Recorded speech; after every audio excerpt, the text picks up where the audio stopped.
One of the greatest obstacles to financial transparency, I think, is culture.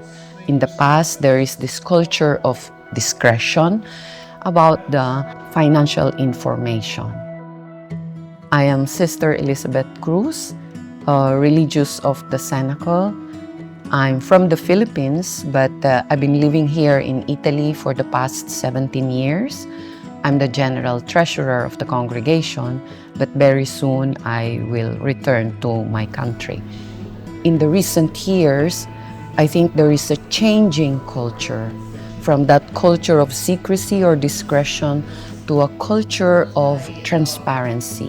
To be able to overcome that, I think we need, and we have been trying to do that, to educate our sisters in terms of the importance of knowing our financial condition as our mental structure are being changed, then our mind and heart can be open to financial transparency.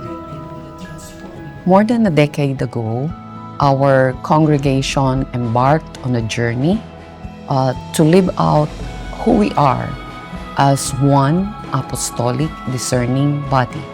And that includes the area of economics. Since then, we had undertaken many initiatives in the area of finance to express this. This workshop somehow affirmed those initiatives and also serves as encouragement to continue that path, but with new tools that will help us to be more confident as we continue our journey. It has enriched me not only technically, particularly financial management and financial reporting.